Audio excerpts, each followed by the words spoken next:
En juin dernier, les projecteurs de l'actualité se braquaient sur Notre-Dame d'Alençon, une petite commune du sud du département. Une jeune femme de 30 ans venait d'y être tuée par son compagnon qui avait déjà fait l'objet de signalements pour violence conjugale.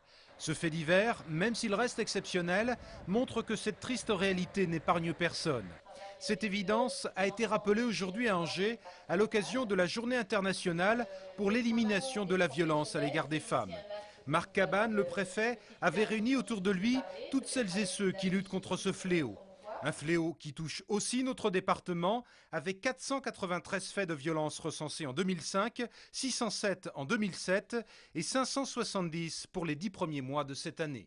Le fait que dans une société comme la société française, 165 femmes meurent chaque année victimes des violences de leurs conjoints, que nous ayons à peu près 50 000 faits au plan national de violences, qui sont des délits, qui sont commis donc envers les femmes, c'est un signe, c'est pas un signe de bonne santé. Pour venir en aide aux femmes victimes de ces brutalités, les associations disposeront à partir du 1er décembre d'un nouvel outil. La préfecture a en effet annoncé aujourd'hui la mise à disposition de 4 logements, dont 2 à Angers, qui permettront d'extraire du milieu conjugal les maris ou les compagnons violents.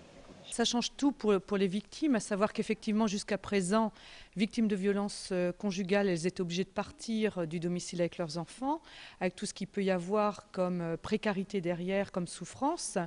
Et là, on s'est donné les moyens de faire vivre le dispositif inverse, à savoir que c'est au conjoint violent qu'il appartiendra de quitter le domicile conjugal. A noter par ailleurs qu'une campagne de sensibilisation à destination du grand public a été lancée ces jours-ci par l'intermédiaire de ces petites affichettes qui seront notamment visibles dans les bars tabac. Ligne de direction Trélazé, 11h, donc dans 4 minutes. Attendre son bus à l'arrêt sans savoir s'il est retardé, voici une situation qui va pouvoir changer. La Cotra d'Angers met en place cette semaine Timéo, un numéro d'information à 12 centimes la minute. Vous composez le 0820 922 920 et derrière, la voix vocale va vous demander le numéro de votre arrêt. Donc vous tapez votre numéro d'arrêt et on vous donne les temps d'attente. Vous pouvez le faire depuis chez vous, ce qui vous permet d'attendre au chaud chez vous et de partir au dernier moment pour prendre le bus. Ces données sont transmises par les GPS installés dans les 170 bus de la Cotra, ce qui permet de connaître l'évolution du trafic en temps réel. Pratique, ce nouveau système remplace celui des infos par SMS. Initialement prévu pour les non-voyants, cette boîte vocale est finalement accessible à tous et pourrait concerner potentiellement, selon la Cotra, autour de 6000 personnes. Trouver une place en crèche est généralement le casse-tête de tout jeune parent. Quand en plus il travaille en horaire décalé, la mission est quasiment impossible.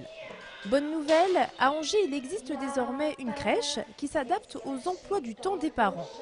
Inaugurée la semaine dernière dans le quartier de la Roseraie à Angers, la crèche Marcel Pagnol est ouverte de 6h30 à 21h. Nous avons des parents qui travaillent en équipe avec des horaires changeants d'un jour à l'autre. Aussi des parents qui ont besoin sur plusieurs plages horaires. Il y a certains enfants qui viennent le matin et le soir, qui viennent à plusieurs reprises. Donc on essaye vraiment de répondre au maximum à tout type de demande. Ouverte depuis le mois de juillet dernier, la crèche accueille actuellement 32 enfants âgés de 2 mois et demi à 3 ans. Elle donne la priorité aux parents ayant des horaires décalés, comme pour Leslie qui finit chaque jour à 20h. C'est pas évident actuellement d'avoir trouvé des nourrices qui prennent le soir ou avec des horaires un petit peu atypiques. Donc c'est vrai que c'est très pratique de trouver des horaires qui puissent nous convenir quand on a des heures un petit peu difficiles, quoi. La crèche est ouverte du lundi au vendredi. En cas de besoin et après concertation entre les élus et les habitants du quartier, la structure pourrait ouvrir le samedi matin.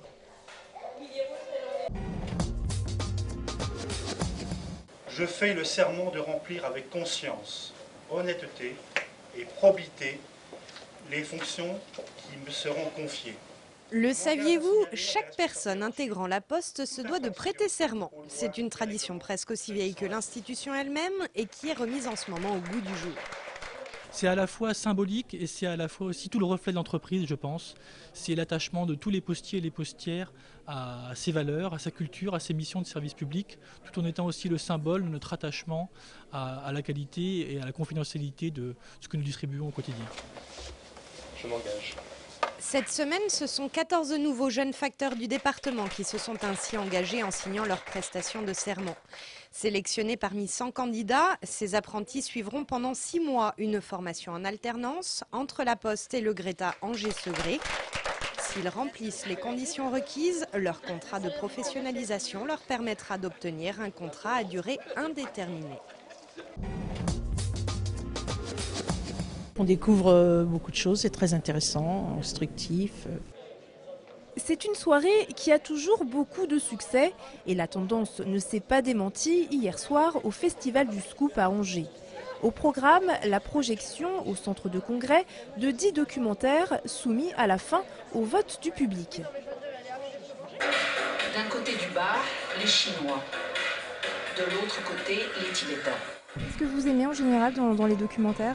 Quelquefois, quand on dénonce la réalité de certaines choses dont on n'a pas toujours conscience ou vu d'une autre façon aussi. Aujourd'hui, c'est comme un état de siège.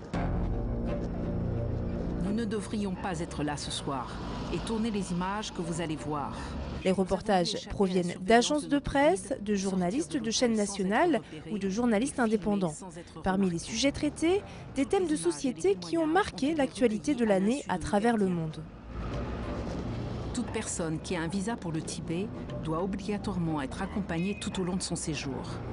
Pour Maurice Olivary, correspondant à Rome pour TF1 et président d'honneur du festival, un bon documentaire est d'abord un sujet bien choisi et qui concerne les gens. Lorsqu'on arrive, nous journalistes, à cerner à travers la vie et l'expérience d'un individu ou d'un petit groupe d'individus un thème ou un sujet de grandeur ou d'intérêt plus large, à travers du vécu, à travers de l'expérience quotidienne, sensible au niveau d'un individu, ça a une force de relation extraordinaire. Dans cette vallée, sur 100 000 habitants, les centenaires sont 74. Ces documentaires sont diffusés sur Angers 7 jusqu'à samedi. Pour connaître la programmation, rendez-vous sur notre site www.angers7.fr. On a identifié 5 facteurs.